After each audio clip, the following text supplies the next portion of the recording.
A 13-11 win for Turtle Troop on Sunset. Welcome back, everyone, to VALORANT Challengers North America. And this map number one, to me, it was everything that I could have dreamed of. A lot of back and forth between the two.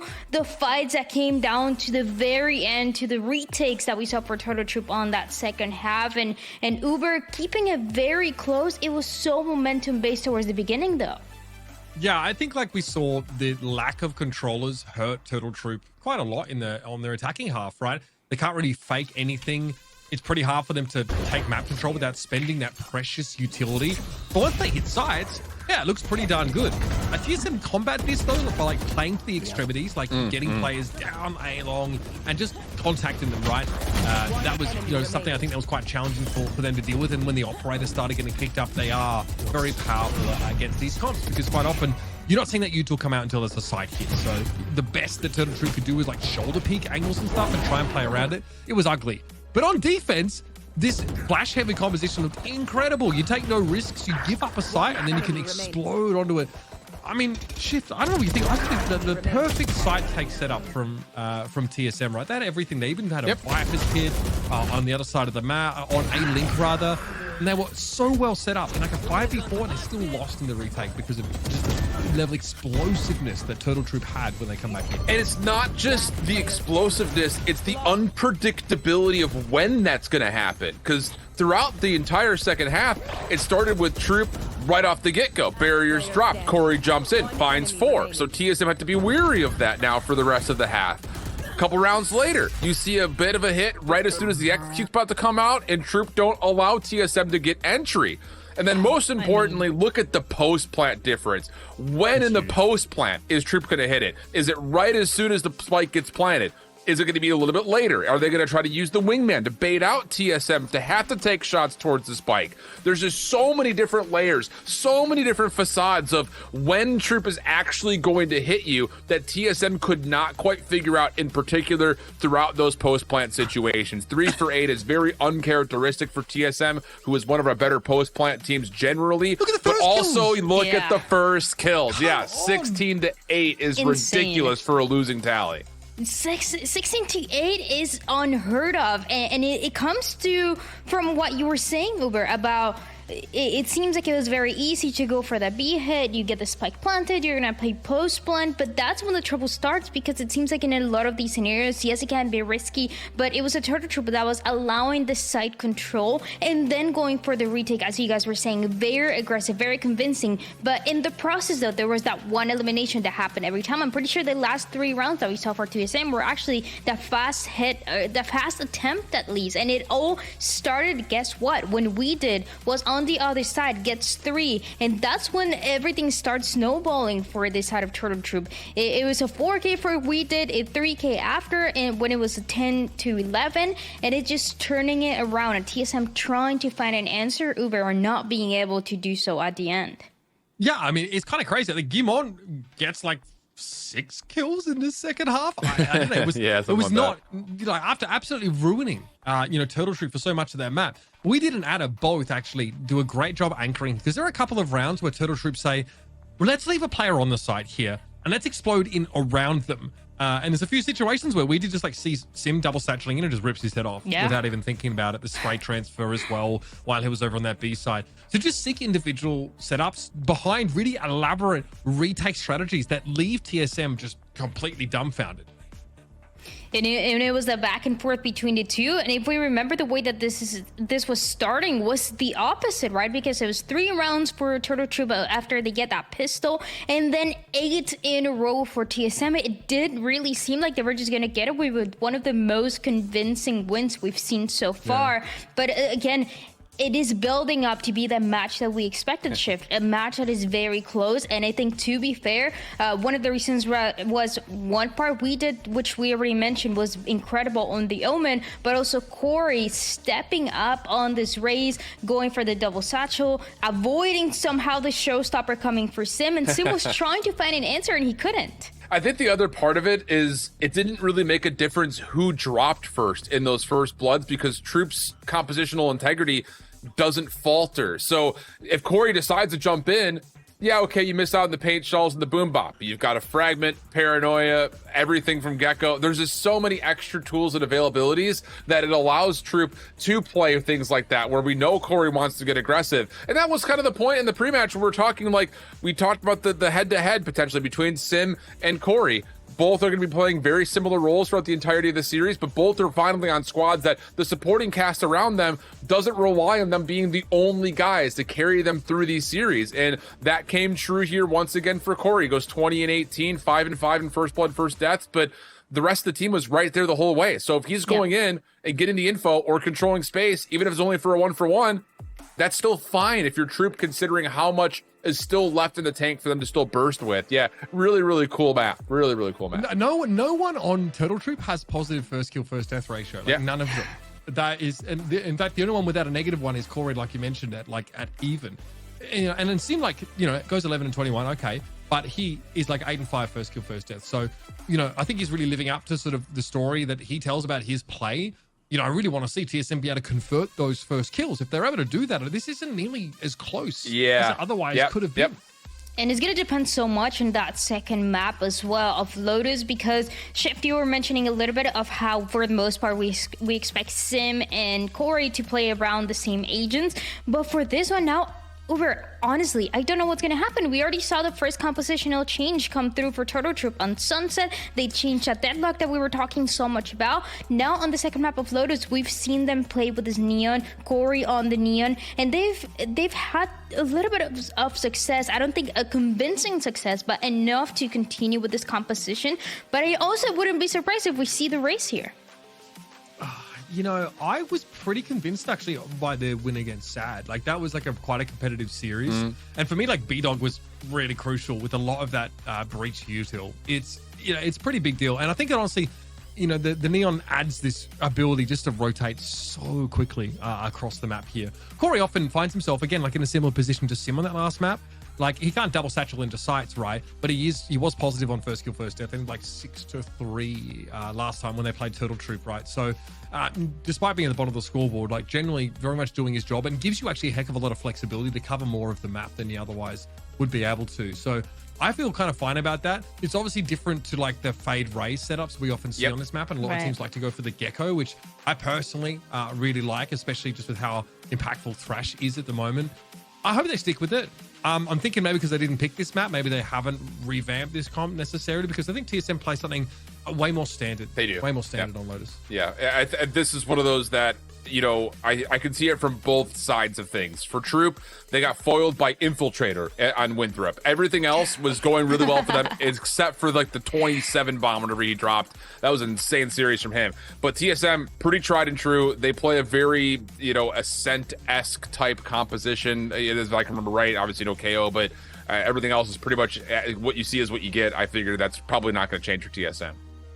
There's so much information on this Lotus, though, for the side of Turtle Troop, so that's something that they can play to their side if they want to continue with this composition, bring something new, especially because we're constantly expecting that aggression towards that A side that it seems like it's making a strong comeback here on Challenges. But let's jump into the agent select. Let's see if things are going to be looking the same way that they've done in the past for Turtle Troop, or is going to be maybe something new, as they gave us that surprise in that map number 1. Because, again, the Neon, me personally, I love the Neon. I love the aggression that it's able to bring Uber, but I want to see Corey on the race. And it's just that simple. It's that simple.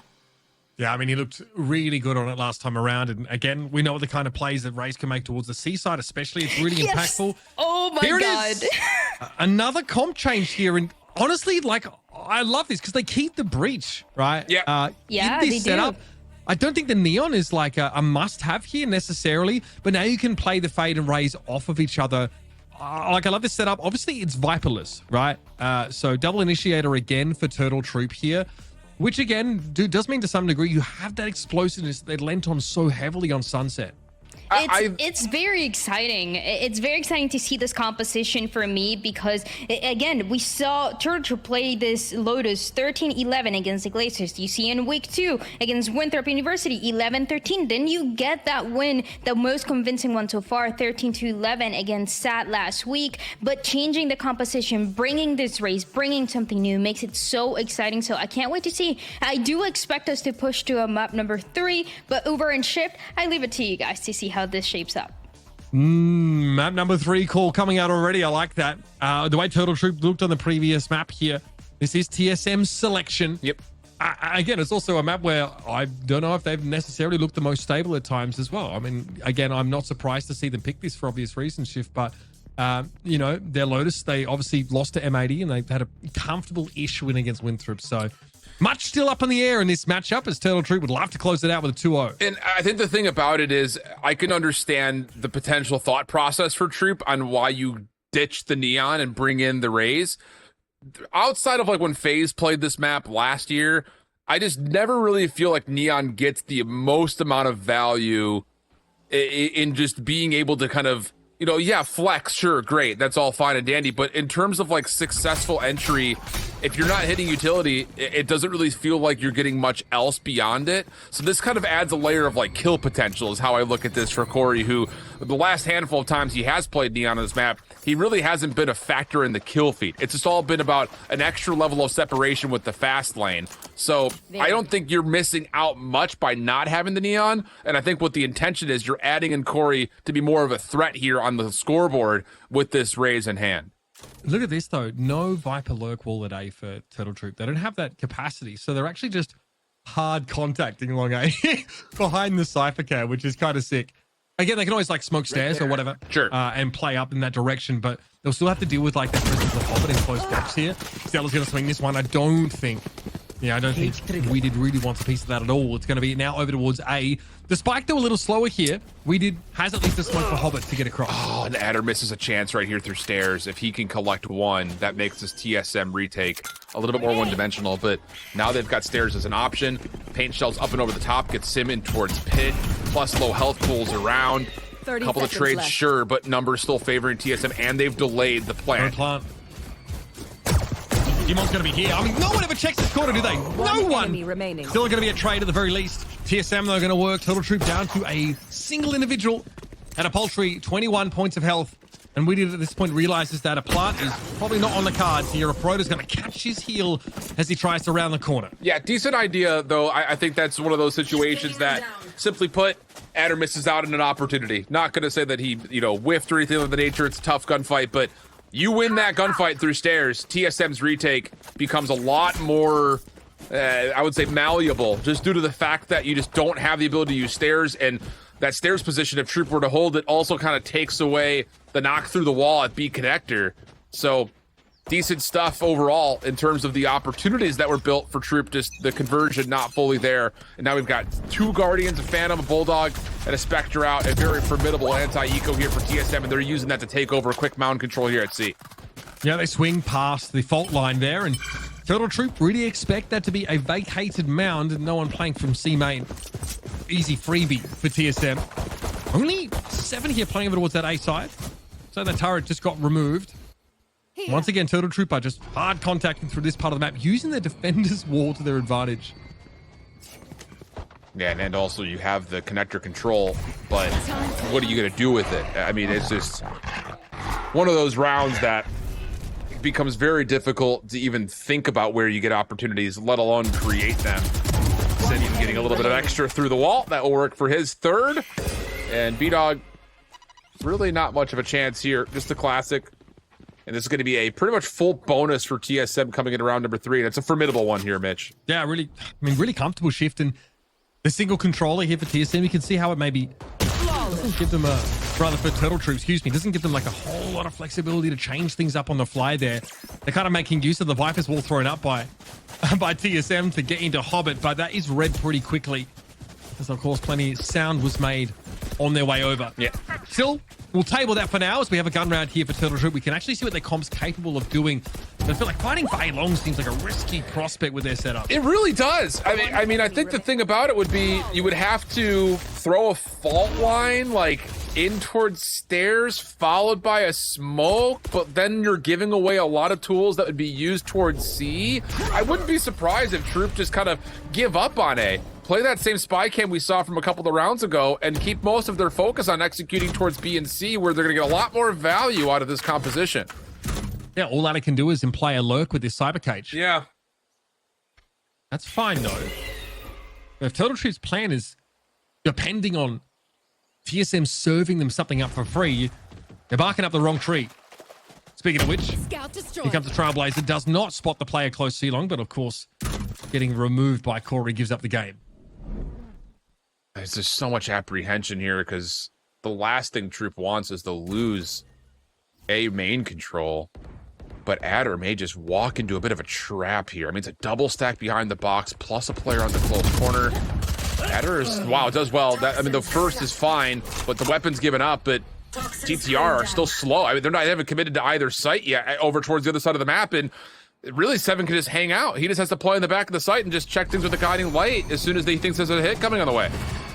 Corey can satchel here once. 30 seconds Fault line there, thrown over towards that spawn side of C Halls. So they do go onto the side here, but you see, like, a lot of this is just contacting. They did it over at A. They also got peeked into B briefly now. Behind the cover of some of these weeded smokes are able to set up here for the post plant. Yeah, it will likely be some sort of a poised bait with the flash on those way in. Gamon does have the Paranoia still available. Stellar sees, trying to control a little bit more time and space, but they're running out of it until, wait a second, Corey's in the long flank and B-Dog's at Waterfall. They could collapse on this. Enemy remaining.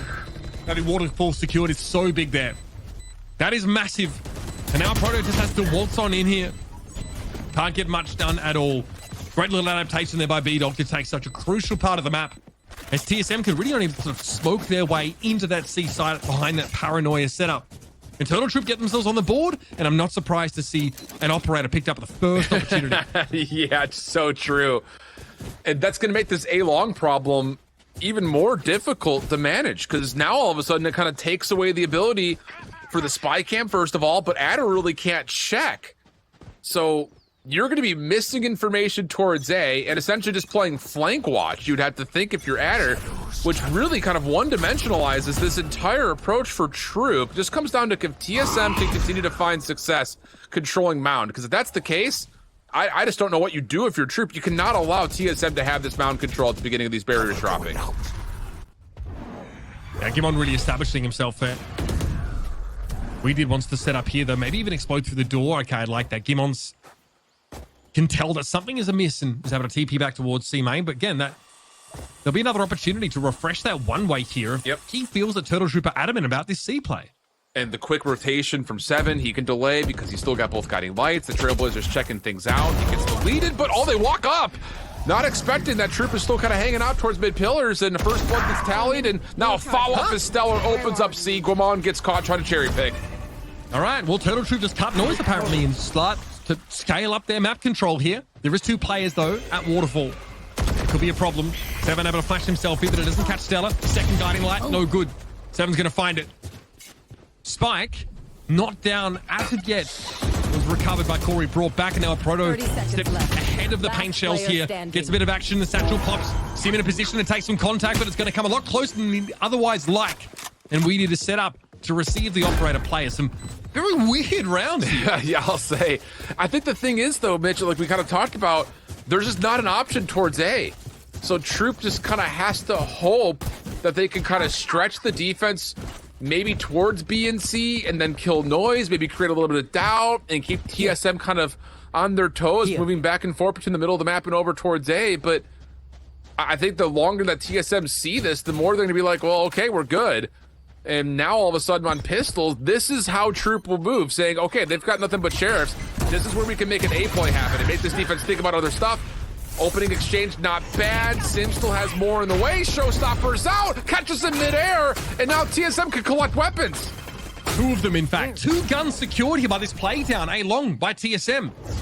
Turtle Troop absolutely shell-shocked. They realize now, of course, with so many personnel over at A, C has to be open. They're going to smoke Waterfall. and hope this time to scale further back into the site and not allow a double stack from Waterfall with 7 flashing in. It's just so tough because you're still 10 seconds away from a haunt. You just have the C's available for Stellar. He does do a lot of clearing and steps into a double. Oh, heroic little lineup. Now the Nightfall gets earned, immediately spent. Paranoia can follow up if it needs to come out. And just like that, will look to be TSM collecting a freebie. Immediately gets canceled. Just a Proto, they know exactly where he's playing from. Camera confirms this. We need an Adder have the high-low setup, and the C's will keep a Proto in place. Not a damn thing he can do now. The triple swing comes in. And Turtle Troop get yet another one on the board. You thought TSM had something going there at A-Log. Yeah, absolutely. And I think a lot of it is, it's not just they had something going, they got the weapons and got back defensively pretty quickly. But it simply put is one moment from Stellar. You already called it. They needed to step forward. There's no way you could set up your post plant back towards the bottom side at ramp, or even worse towards mound. You have to get some sort of an elimination and force the defense to work for it on their way back towards site. And Stellar gets the double, gets the Nightfall, and essentially confirms the round by himself. And now all of a sudden, you're back into a full buy, but you've got a key ultimate available for Troop. They've got the ability to Rolling Thunder, which could be used to break down this A site. They're going to get punished for this gamble very badly. 3 players over towards C Mount here from TSM. They're adamant about taking control of it, but Turtle Troop make the right read. It's an easy smoke towards stairs. Uncontested site take here of A. And this post plant's difficult to read here, Uber, just simply due to the fact that the Rolling Thunder can be used aggressively to get the defensive spawn control, or they can hold it back towards Tree, and they want to go quickly, right up ropes. They set up for it. Corey, though, might be caught in it at this rate. Here they come. 7, you can hear the Trailblazer deployed. B-Dog waiting on the timing. Heavy pings over towards Sport, and here it comes. Corey's ready. Sim falls first, and the follow-up, the showstopper. Just what the doctor ordered.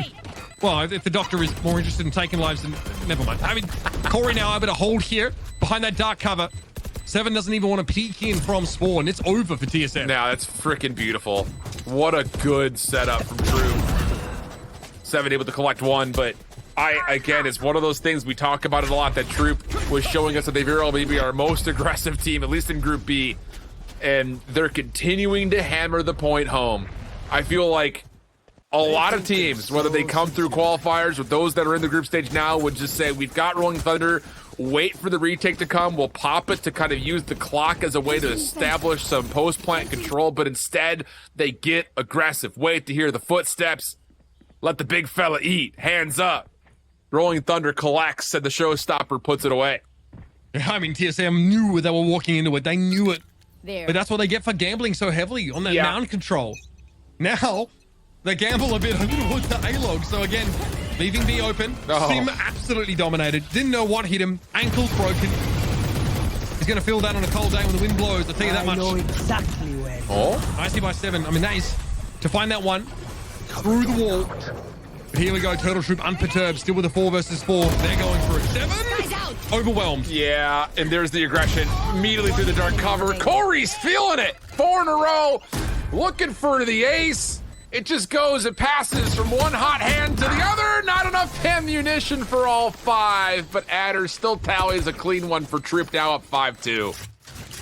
This is too fast for TSM to deal with. Agreed. If they're spreading themselves so oddly or stacking the wrong site, they are being forced into, post-plant scenarios where they're completely beaten on util. Wow. And the thing about it is, if you're TSM, I mean, they're surely going to call a timeout after this round. But I think the thing here is, you just have to know that you can defend A from stairs. Like, you don't have to overpeak anything. They don't have the ability of blocking field of vision. I think you just need to kind of hold back and receive the hits from Troop, because it's going to be difficult to find value towards A, and the C execute is going to be pretty predictable at a certain point in time, and your utility defensively is great at countering it. So I think you call a timeout after this round here if you're TSM. See if you can make it punishing first and foremost, but with pistols and stingers trying to break down a mound post plant is going to be a difficult prospect.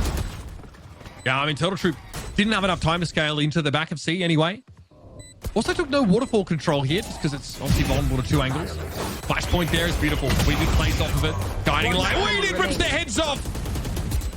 The human guillotine steps up, and the rest of Turtle Troop convert. Zenny flawless. With TSM again, they have to gamble with this half buy over towards A long, and again it blows up in their face. Yeah, and this is where you need to talk it out. What do we want to do here? We have yet to get poised anything. The Killjoy has been a non-factor. A lot of poised utility has been spent towards mid. The one spot that Troop is likely not going to try to burst into, largely due to the fact that it's just such a dangerous element to throw multiple players through pillars. They don't have the option of hitting door, remember, because this A long play is kind of a non-issue. It's just too hard to control the space to get up, break the door, and then burst for multiple points on towards B. So I think you got to first and foremost talk, if you're TSM, we need to put poise over into C. And it needs to be something maybe aggressive towards the doors. We have yet to see any nanoswarms towards the choke point, over towards ramp. We haven't had that normal sentry turret kind of on the corner. I think you got to put poised in a much more stapled position. Get him involved.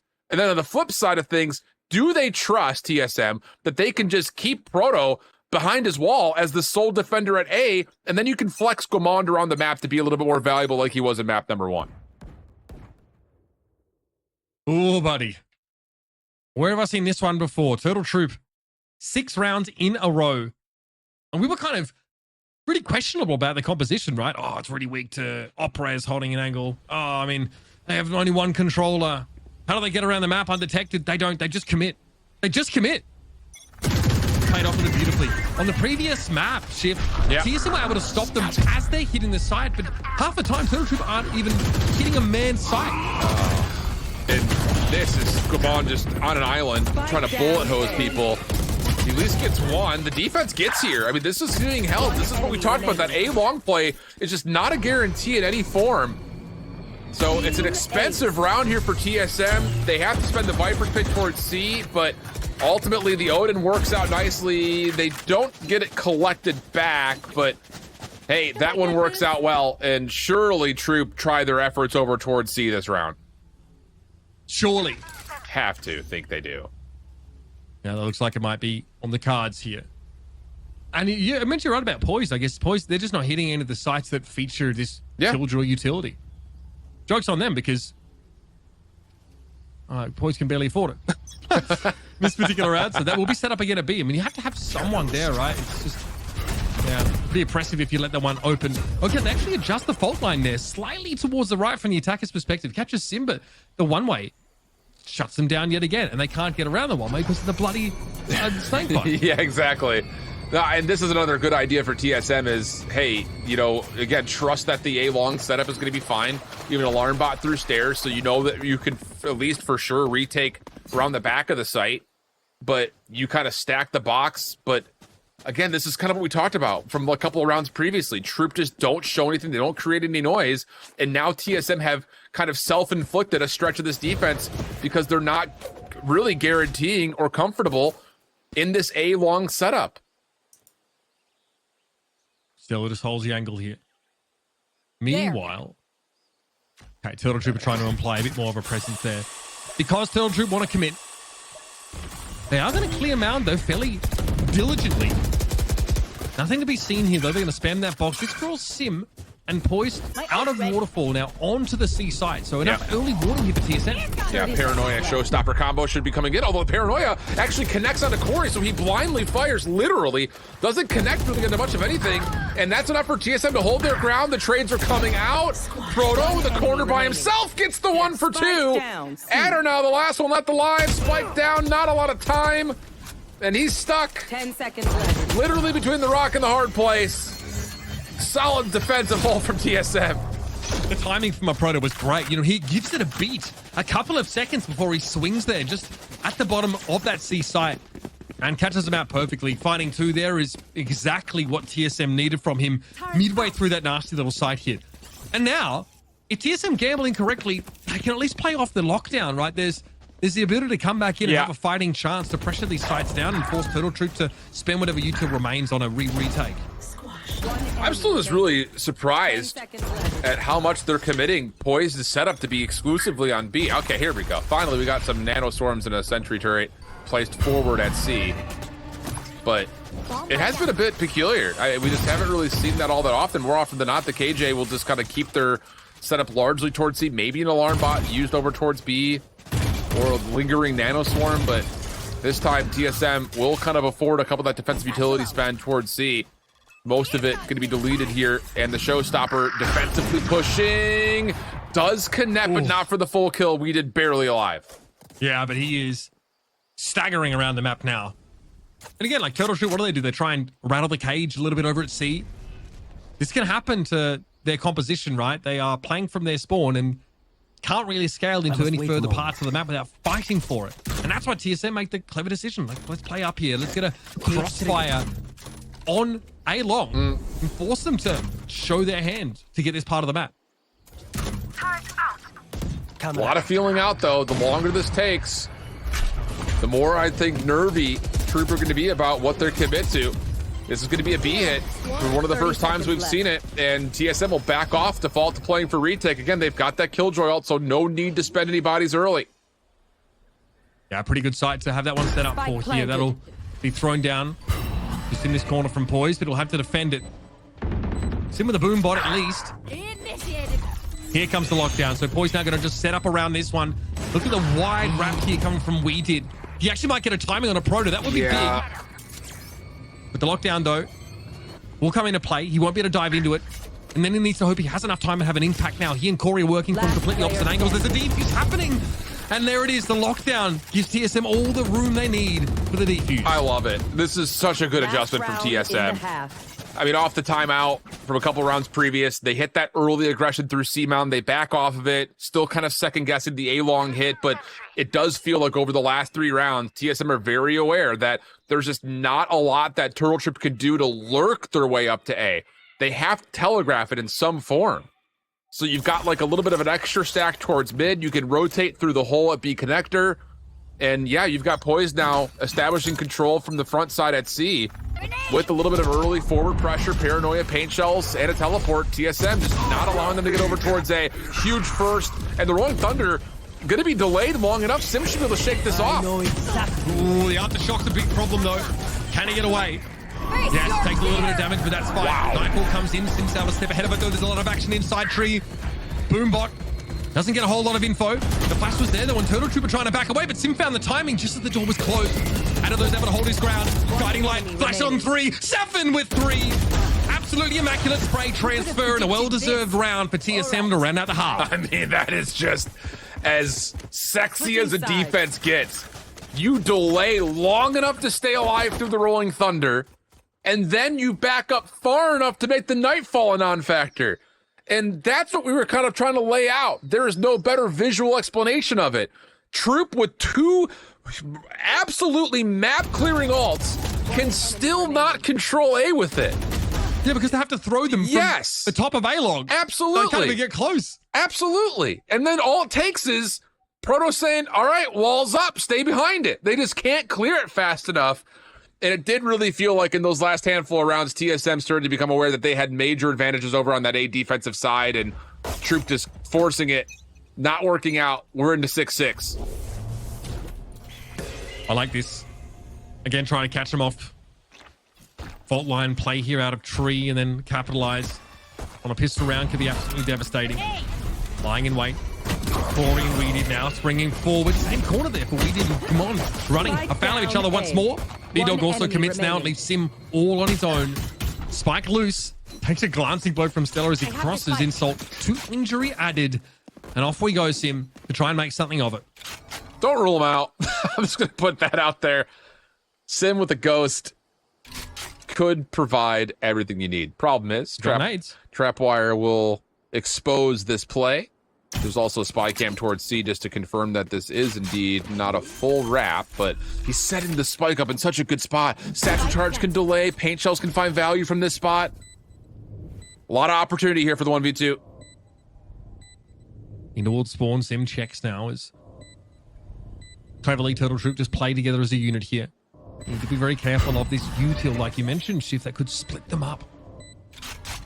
But they opt to split themselves here. One playing from lower. This is going to be a tough angle for Sim to check. Stella's there. The swing!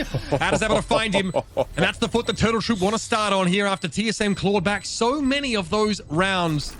Turtle Troop get this pistol and they're off to the races in the second half. Wow, that was fractions of an inch away. Really tight, really tight. But like you mentioned, Troop, a huge pistol win. But the thing about this, look at the cost. TSM able to get the spike down, plus a handful of eliminations are going to meet Troop on the battlefield at an even eco. The only thing that's really different here is that TSM have to default in towards Stingers, whereas Troop have actually opted into the double Guardian, double Bulldog setup. So a little bit more long-range presence here for Troop on the defensive side. But will they expect maybe a quick burst hit from TSM? Again, this breach means they can always set up an early fault line. Denies the fast flood here out into A long. But again, you don't have the controller util to slow them down, right? So again, TSM can set up behind a lot of that. There's the wall once more, and you can see how much space this gun is. You just get all that space for free. I do like playing in tree to deny that easy access, but TSM get to spread out much more without fighting for an inch of this territory. Thank you, Viper's Wall, for that. Just get to walk up. Base. Yep. Oh, but the shots are clean from Corey. Gamon does provide a trade and maybe an opportunity to rotate this spike back over towards B, but no, B-Dog in position. Gets the read, fault line will likely delay a little while longer, and now the defense can collapse. I like that a lot. 7 barely getting out of the way of that aftershock. Okay, Poise does get an alarm bot down there. That could be relevant. B-Dog low on util, still has 2 flash points to play off. Yeah, a bit of unlucky shots there as those players entered B. B-Dog essentially lets them in. Well, this isn't done yet, though. I mean, Stingers and B can definitely pack a bit of a punch. I mean, the alarm bot's the only thing really still persisting. There's a Trailblazer, but you just don't expect so much that retake util. He's going to spend it. Yeah, and this is just about timing. I mean, TTR just cannot make a misstep here. They have to hit this at the same time to avoid making a mistake. B-Dog can line up a good fault line off that timing. Beautiful. We did catches him on here. 2 players for TSM in upper. Turtle Troop now going to start to encircle. It's just 7. Can he leap now into the abyss and make something happen? The answer is absolutely not. We did brings him down, and Turtle Troop convert on that anti-eco. Yeah, really well done.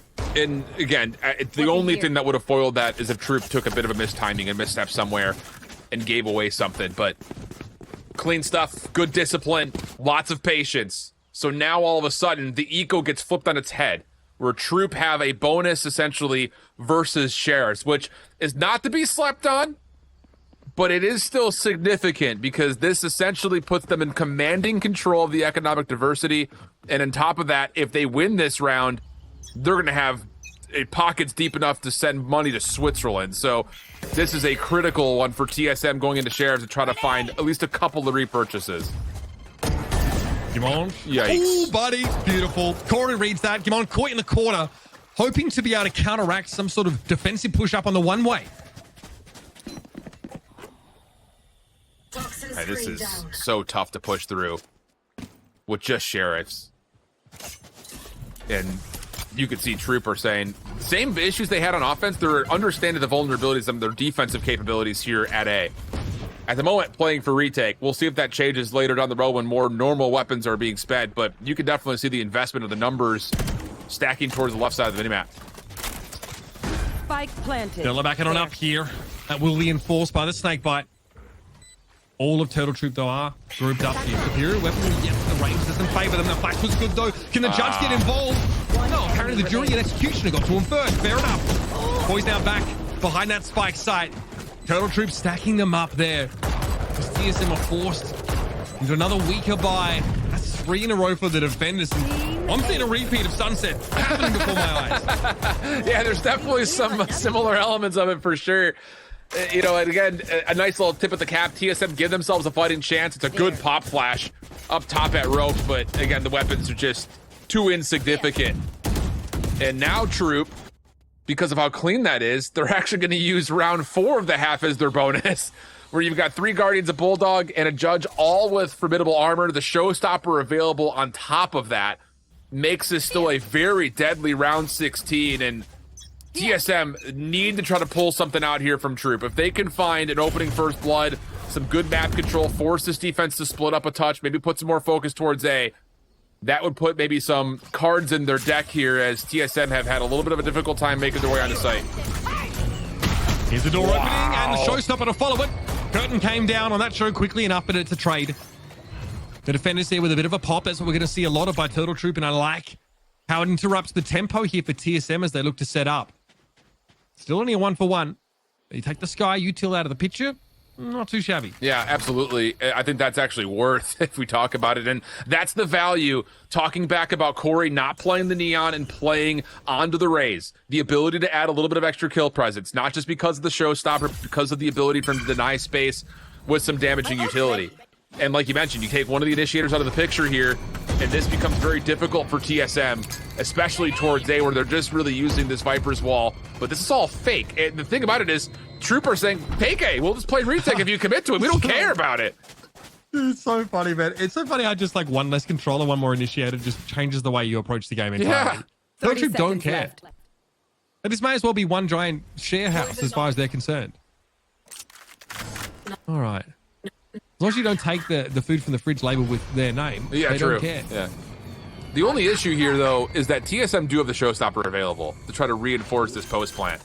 So they have a good isolating 10 seconds ability. It left. just comes down to the timing of this, because Sim is opting to play forward at ropes, where he's gonna likely get flashed or fault lined or something. How is Ada supposed to find value with the judge here? He thinks about stairs, holds a close angle, but a Predator was never going to push this. There's no way, right? He's going to hope so. Maybe he'll just jump around the corner. Behind from this Cyber Cage. He's getting in there. That's so based. Ada brought down, though. Sim able to catch him with the showstopper before the judge goes to work. Here's Poise trying to do it up with Stella at stairs here. Just the one defender left now. Stella just needs a bit more time. Pushes through behind the Prowler. But TSM are going to get there, clearing off this retake and finally getting some action here in the second half. Keep in mind, though, that was a round 4 half bonus for Troop because of the start. So the kills that come out do keep the limited economy in play for TSM. They also pull out a showstopper. So I think if you're Troop, you're looking at that of like not a full loss. We don't need to engrave the L anywhere. It's just kind of a round given. And I think for TSM, I think you take away a lot from that, though, in terms of how you successfully approach through your own Viper's Wall towards A. Different look this time, though. Deep Haunt gets set. Troop looking to get aggressive over on top of Rubble, and they're all trusting that Adder can hold his ground at C. Morgan, broke open there. Wow. Just find their markers. We did and Corey to hold their ground. Coming out from heaven, though, Gimon is ready. We did, though. Looking for his opposite number. That one was over awfully quick here. Turtle Troop so proactive. It's just Predator here, nowhere to go. Yeah, it's just a collapse from that hard stack push through A. That's the only downside about the timing there for TSM. I like the idea for the execute. It's well sectioned off. The smokes are well placed, but it's just due to the fact that it was a 3-man hit down A long that really turns its attention and saying, oh, hey, they're in B. So we've got one player still staying home. The other two can make their way through connector, and there's just too many things for TSM to look at. So Proto would have to 1v4, and he walks right into the fray of things. Double digits for Troop. Looking for potentially a 2-0. Are you kidding me? That's wild, isn't it? And a bit of a reset on the economy here as well for TSM. Yuck. Vandal. How much more can you pair with that? And on the side of Turtle Troop, yeah, some of these rounds going pretty close, fine. But they're close to another Nightfall, of course. Neural Theft is up. Not the most game-changing ultimates here, but Turtle Troop don't give TSM a chance to set up. They either pop aggressively as TSM are, trying to gain information, or they kind of bait them there into going towards that B side and just collapse upon them. Feels like Sunset all over again. You're absolutely right. It's just this Troop burst can happen so quickly. It can happen at any moment in time. So this time it's a 4-man hit down A long. So much trust that Adder can just let his utility speak for C in what you surely guarantee is some sort of a half or limited buy situation. So once again, we'll just play retake, they say. It's just the double initiator presence that Troop is pulling. They can choose to play it aggressively, or you could choose to play it as a retake confirmation, and they're going with the retake confirmation. Corey really comes off second best in that little exchange. It's a default right on back towards A, and once again, Turtle Troop know what they have to do. That's pretty impactful, no doubt about it. Sim here with a boombox can deploy this, but needs to deal with Stella first. There's no swing in time from Corey, although there might be an opportunity there. Yep. Fault line sets that one up. Corey knows he's so low, so he goes in and sprays. He's at 10 HP for both of those kills. And now we're in a 3 versus 3.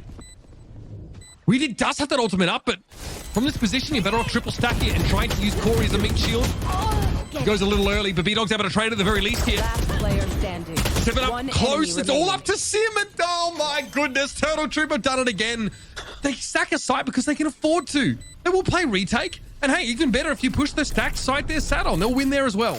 I mean, this is just flat out good Valorant being played on both sides. There is barely anything separating a handful of these rounds. Initially, Sim walks into sight, finds a random headshot just before the smoke encompasses the cross the waterfall, and then gets deep. But the quick retake call from Troop, B-Dog lines up the fault line. Corey, little blast back play into the mix, and somehow on 10 HP gets 2. It's just, oh, so freaking good. No, not even that. Then they're just using the trade-off of as well. Yeah. So he has far more value than even just the 2 kills that he gained. I love that fault line response. It's beautiful. Corey getting away with that one is Enemy remaining. pretty exceptional, I think. And here, just again, overload 3 players through Sea Halls. Come out on top. Corey's had a fantastic day, just quietly. Yes. Turtle Trooper found a really, it feels like a very unique style that TSM have not been able to get to grips with. Yeah, and I think the thing about it, Mitch, is like whenever we've seen, especially in the challenger space, double initiator comps on this map, it's often used from the defensive side to get aggressive, to take A Rebel, to take C-Bound. And Troop sure are doing that, but it's not by using the initiator abilities. They're using just raw force of numbers with a little bit of extra support, but they're holding on to a couple of key pieces to then use for retake if they guess incorrectly. It's just, they're playing it in just the slightest of different ways, and TSM have not had an answer for it yet. One way they're over at A long. Once again, the 4-player stack. This Turtle Troop will slowly, lazily make the way back across the rest of the map, whereas TSM didn't see enough at A long to kind of guess how many players were there in the first place. So they're not going to speed in here. I mean, they're playing the map, Mitch, like it's a 6v5. The spy cam is solo defending B. Trapwire's the alert system. You've got the ability to delay with Stellar's utility, plus he's got a Nightfall, which he'll send immediately. And look how quickly the rest of the defenders from A start to make their way over. I mean, TSM can't even get the plant down yet, and you're going to have a couple of the key players involved here defensively. TSM have to win these gunfights from inside the site. And I'm just hoping Stellar would light someone up for him. Then it ended up happening, so we sit back behind the smoke patiently. Here's the fold line. Satchel from Corey, make it 2. And here's that attacking lockdown. I wanted to mention that this gets a bit hard if Turtle Troop just give up a site. Now they're going to very quickly surge on in. Are they going to fight for the lockdown itself? No. They've got to pull themselves out. This is awkward. Yeah, I don't even know if they're going to have enough time to get back into this, if I'm being honest. Plus the detainment. Yeah, and a follow-up elimination. Yeah, well sectioned off here from TSM. Just don't lose too many gunfights and you should be fine. They have time. They actually have time here, Shiv. Yvonne's in a very nasty position, but Weed is able to bring him down now. What? It's just a proto left. Can he keep this alive? Last We did player with 4. standing. B-Dog Boy will die to the snake bite, and we can't defuse Clutch. all that work just before the last hurdle. It's a Zippo clutch here for TSM, posthumously, of course. Yeah, the timing of that is so well done by TSM, and wouldn't you know it, bails them out from Weeded. Just again, he's also continued his hot hand from the second half of the first map, 22-8 now. But it just felt like TSM's post plant with the time dwindling down, that may not have been the biggest component. It's just they had so much space controlled, but Weeded just walks in, finds 3 like the legend that he is, just doesn't quite do it fast enough. Good post plant utility from Proto. And now all of a sudden TSM want to take the battle over towards A, knowing that TTR found themselves under a limited buy. TTR at least can play from behind the Rolling Thunder. Should have come to it. And make the correct stack here over towards this A long. Don't really put anyone too deep there. Oh, Corey. I think he's expecting someone to have already crossed there. That wall's so deadly, bro. Okay, we did. Fair enough. 7 there brought down through smoke. Here's the power. What? No! That's illegal in at least Viper down. 40 states. Enemy remaining. Beetle able to bring Poise down, and this is all falling to pieces. Dimond, last man standing, about to become fertilizer for the tree. Has Turtle Troop shut down yet another one. And I don't know what I just saw from We Did. I'm not even sure if I saw what you saw, or if I saw the right thing, or if I previously just astral projected out of my body. I saw a run and gun double headshot is what I saw. That is ridiculous. And it's one of those moments that if you're TSM, you go, what else do we need to do? Like, that, it was such a good execute. Weeded does not care.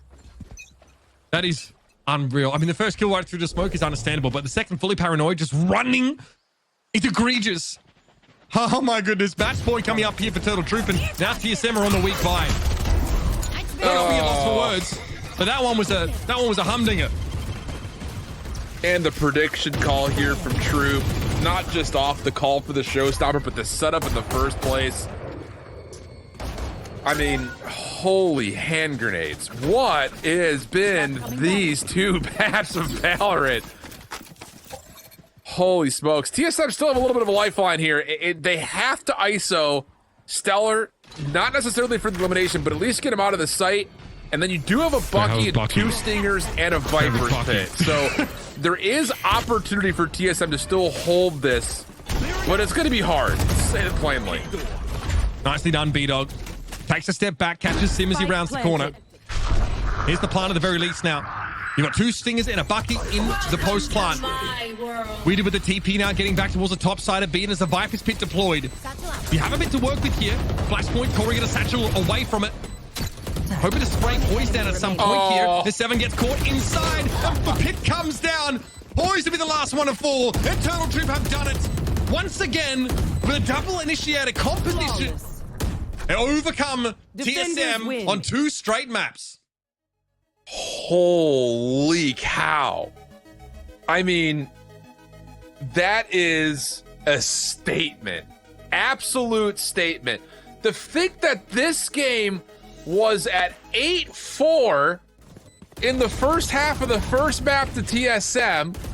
And it's a small footnote, but I think that round 12 win was a massive one for Troop, just to make sure that they had the confidence to say, our comp will work, trust the process, boys.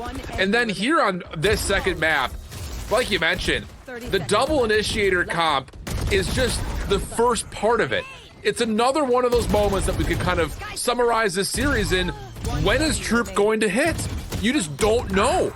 Because often when we've seen teams pull the double initiator on this map before, they use it defensively as an aggression tool to take C-mount or to stack the box at A-rubble.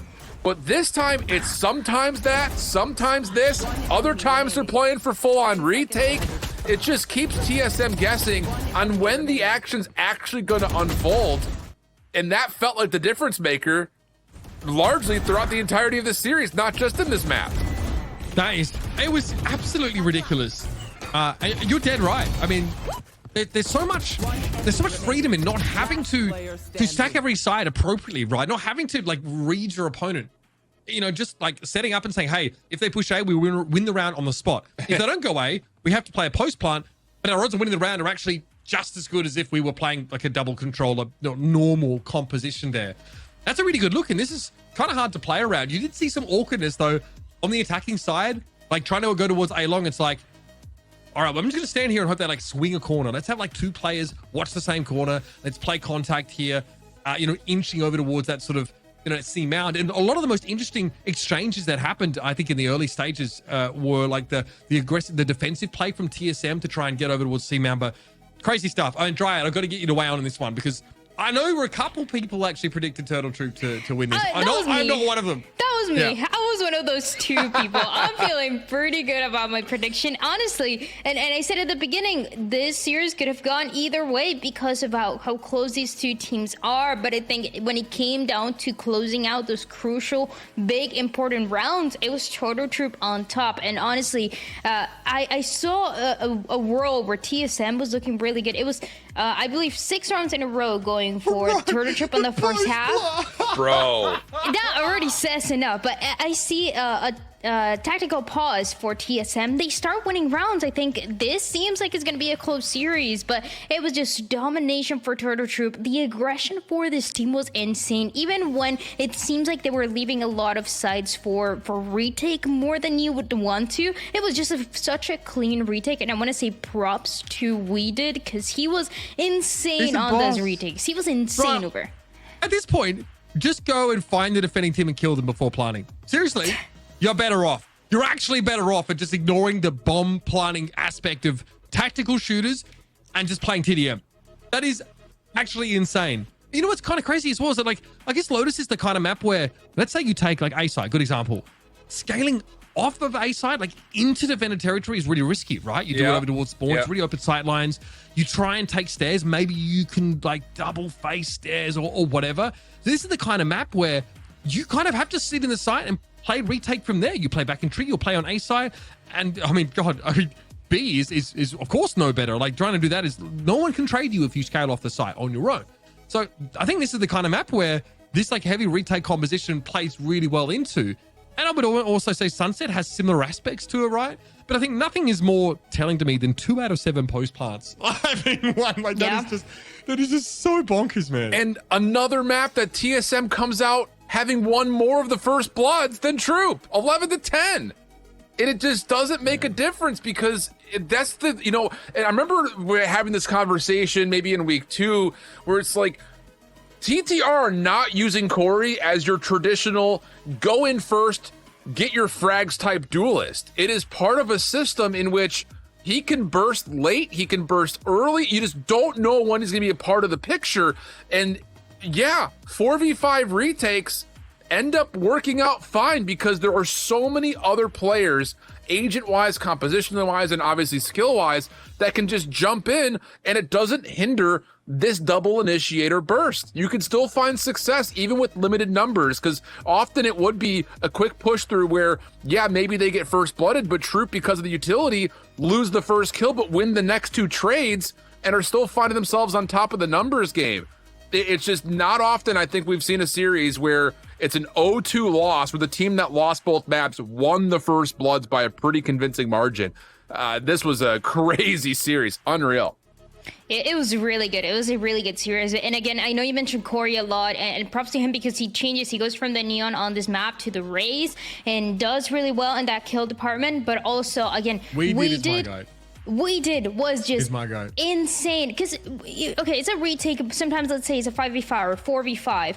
Corey's still alive, is the first one that goes in, the first one that gets taken down, gets into a more aggressive position. That's fine, it doesn't matter because Weeded is still there. Gets 2, gets 3, gets 4. Even when you guys were looking at the post plans in those rounds won by TSM, you actually do see that one of them that they won was everybody got killed by Weeded. It was just he was running out of time because of the util that was thrown into the spike right in the last second by a proto. But you see a lot of back and forth between the two, and it's still Weeded incredibly consistent, being the difference maker for sure today shift.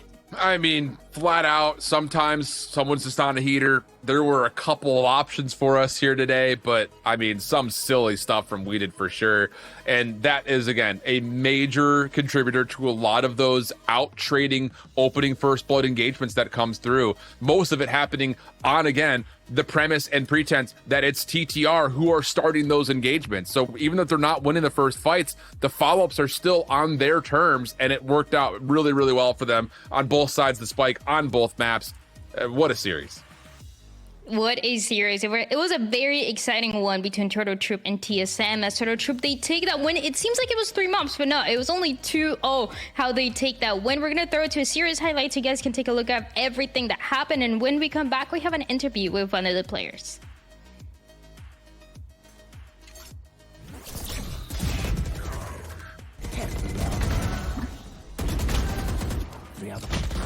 One enemy remaining.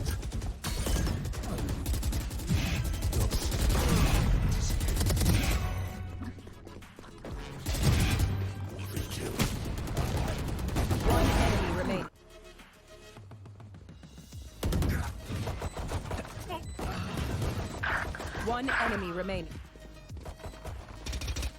One enemy remaining.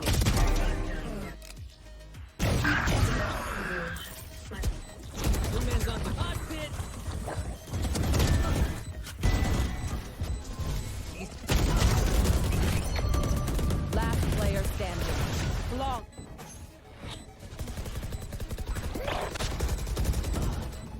Last player standing. One enemy remaining.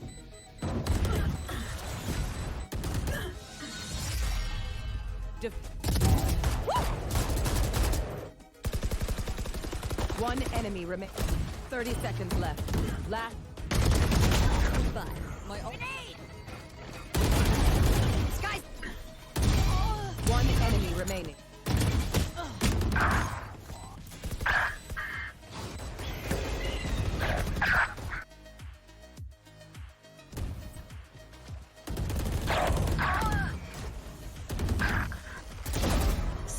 One enemy remaining.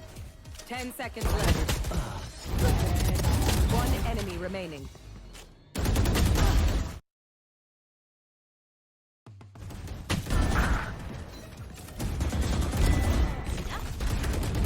Satchel out. One enemy remaining. Last player standing.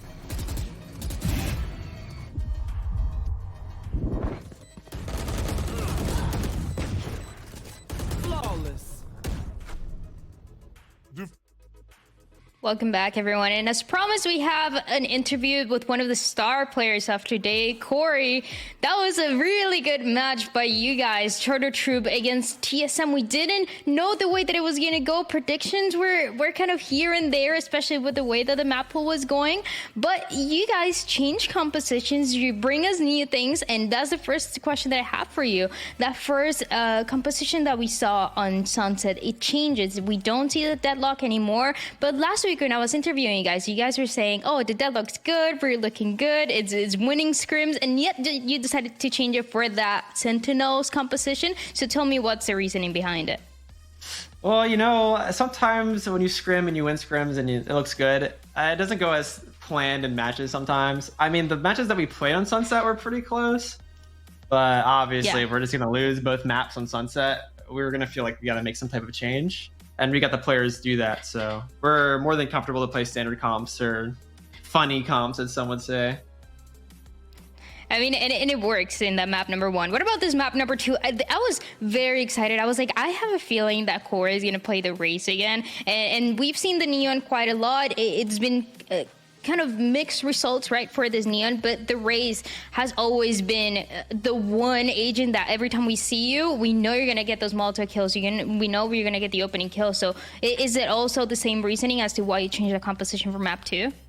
I would say the Neon that we were playing on Lotus, there was only like a short amount of stuff that we could show, and obviously we played the map twice already. We got kind of like switch it up, kind of show a different look again. Not really have like the same people kind of VOD review us and like anti-strat us. But Raze, on the other hand, is a agent that, you know, has a multi-kill potential with nade, and also like with the movement as well. So it kind of enables me to shine more, whereas the Neon is more like you make space and get traded usually. Yeah, and we did see those multi-kills, and something that really caught my attention is a lot of those rounds that we saw on that second map, you guys were leaving the site for the retake, and it was obviously you going in, and then we did also managing to get some insane multi-frags towards the end. Is this kind of the standard protocol that you have for every single match, just kind of playing your own game, or did you think, or was this something that was adapting to the aggression that the TSM say they have and have proven they also have as well? Well, I like to say that we like to adapt. It also comes down to vibes as well. This match compared to the other matches, this match compared to the other ones, I decided to take a bigger step in having more energy and bringing up the vibe more often, because I think we tend to get in our heads a little bit if we let it just sit and sink in. So I'd rather we bring up the energy and just have a good time and just play our game. It definitely seemed like you guys were having a good time. Even towards the end, they showed the cameras. You guys were all smiling. They were all happy, showing the results and knowing that you did kind of what was expecting for your team. Now, my last question. So you've had some opponents you've been able to win. The one loss that you took was against Winthrop. But the last match for the week 5 is going to be M80. Big matchup for anybody that has to face them. But how do you feel about them? I think that we can treat them just like any other team. They have their own little play style, and I think we strive against structured teams more than we do the chaotic fighting teams. And I think that's showed so far. TSM was a lot more structured than some of the other teams that we played, and we had a more convincing win today compared to when we played against SAD Esports and the other teams that like to pick these individual ones and have their own little like chaos pushes and stuff like that. So I think against M80, we kind of have a good idea of how they're going to play, and on top of it too, they're more structured. So I think we'll be fine. You're just putting the points there, and then just we kind of make the sum of how you guys really shine in the chaos that you guys are able to create. So it looks very good. Happy to see you getting these wins, Corey. Thank you so much for the interview. And with that, we're pretty much closing down what was this second match of today, week 4, day 1. But let's bring back the analysts to tell us, you know, what is going to happen tomorrow, what is going to happen for the next couple of days, because it's also going to be very, very interesting. Again, this was a 2-0 that took place for Turtle Troop against TSM and Uber. I know your prediction wasn't going that way, but I think we had a really great match of VALORANT, honestly. I got pooed on with my friends. I'm just putting it out there. Honestly, I need a pair of Zenny stats to bloody see these teams properly. Yeah. Give me some shades. My goodness. Look, okay. Like I kind of troll a little bit with the Glazers pred. I just, you know, I can't even say I'm biased towards ex-Overwatch players because then I didn't pred for Corey, so I got nothing actually. Yeah, no, I was just on the dumb bro juice. Just not the day for predictions. Just not the day. I just think that like Sad got more depth. I think, you know, than maybe sort of we give them credit for. I know I said I didn't want to see, you know, Bob drag them kicking and screaming through. I didn't think she did. I still think that she was able to have a great performance while everyone else sort of came together around her. That matchup for me was just like pretty damning that the Glazers are in deep trouble. And yeah, like I thought TSM were like really improving drastically in their work. Like it was a good series, but like Turtle Troop, man, it's such a wild card. Like I don't know how many teams. I would love to see the teams that can actually figure that out or like play proactively against that, like really effective, you know, retake comp on maps like that where it's like hard to scale up and catch the retake setup before it gets done. I mean, that's like a lot of the maps here in Valorant like make that a little bit hard to sort of interrupt in the post plant. So. Man, they kind of go with it. I don't know. Like Corey has a sick day after having a quiet week, and you know, Weeded's kind of my king. So what can I say? And to be fair, that was like one of the first times this season we've really seen the effectiveness be compounded with the double initiators like that. Like teams are going to have to start really putting in the work for what their protocols are going to look like when they're playing up against double initiators, because I am sure that today inspired some of our other squads out there without question. And you know, that's the thing, is a TSM squad's going to learn from that, and then they're going to have protocols built for when we do receive this utility, how do we deal with it, or what are our actions first. And we need to trust that, because again, it just comes so quickly with the double initiator comp. You don't expect it, and it often hits you pretty hard. So yeah, revealing moment there. Cool stuff from Troop, though. Second in the group's unreal. And I know we're only on day 1, but Shiv, that question that you always ask of who wants to be that second place, who wants to be that second on that group B. I mean, Turtle Troop is looking pretty good after today. 3-1 on the series and 2-1 of what we got the chance to see today. I think it looks pretty consistent. We also have some very exciting matches of what is going to be tomorrow. As you see, is together we're terrific against Moise, Oxygen against YFP, and I already have my favorites. I already have at least the teams that have been proven and have been answering with confidence. I think those interviews, that always gives me an indication of how things are going to be shaping up. Moise, they're undefeated so far, not undefeated in maps, but at least undefeated when it comes to the series, Uber. And tomorrow might be the day for your predictions. It's okay. It's okay. Look, I mean, I didn't pred together we are terrific, so I hope that works out, because that game against Oxygen was disastrous. Disaster. Absolutely disastrous. But together they win 6 rounds of the whole series? No, mate. That is, for a team that honestly, like, I mean, it was positioned pretty well in this group. Like, I really think they're head and shoulders above the rest of them. So they're kind of chilling for the time being. But, like, that's a big step up, right? I actually think MXS might be more exploitable than Oxygen, just quietly. So we'll see if that's the case. But I don't really expect too much there. And Oxygen versus YFP, I think that one's pretty cut and dry, personally. Yeah, I think so too. Again, just after that interview that I had with Redux yesterday, I asked him, what do you think about YFP? And he just started laughing. So I think that says enough. I think that says enough about how do you feel about YFP and maybe what can go down tomorrow. Shift, do you agree? Yeah. Market for a speed run, I think. All right, you better drop the gritty on them. If he's gonna laugh in the interview, you better drop the absolute grid. I think tomorrow's a speed run. I think it's very quick 2-0s for both matches. I hope together we are terrific, put together more of a formidable approach, but yeah, they got exposed versus Oxygen, and I don't know. I think MXS is the better team between the two, not just because they've played head to head, but that was a long time ago. It feels like now, and I still think that the more complete squad. I've got 2 quick 2-0s tomorrow. Well, because you said that, you guys can expect a 2-1 every single one going to overtime for both of the matches. I'm not casting. That's fine. I mean, that would also be amazing, right? So thank you, Chef, for that. And with that, we're going to close out this first day of week 4. Thank you guys for watching VALORANT Challengers North America. We'll catch you guys tomorrow. Same time, same place. So in the meantime, stay safe. One enemy remaining.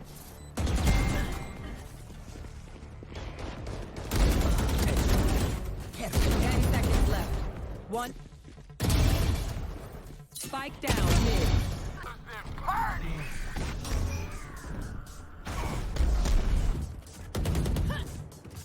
30. One enemy remaining.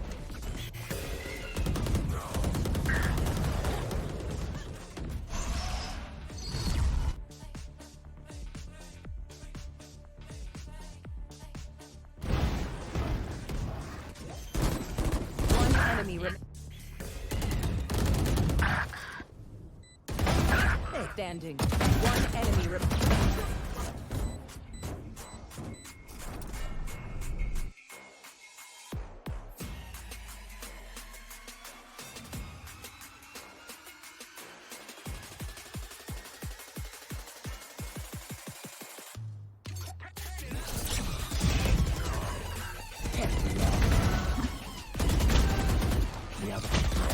One enemy remaining.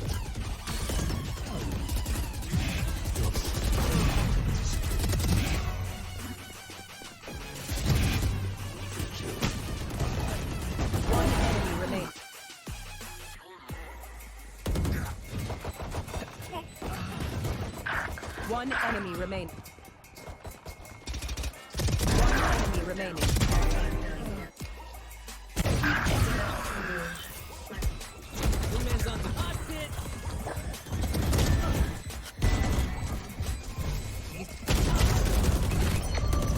Last player standing. Long.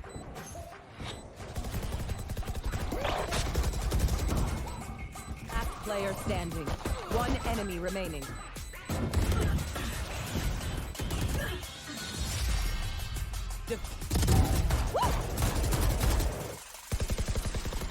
One enemy remaining.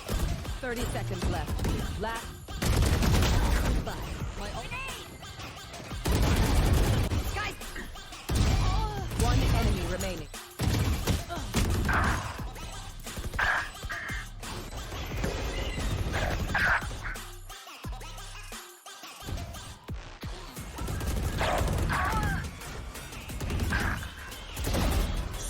One enemy remaining. 10 seconds left. One enemy remaining.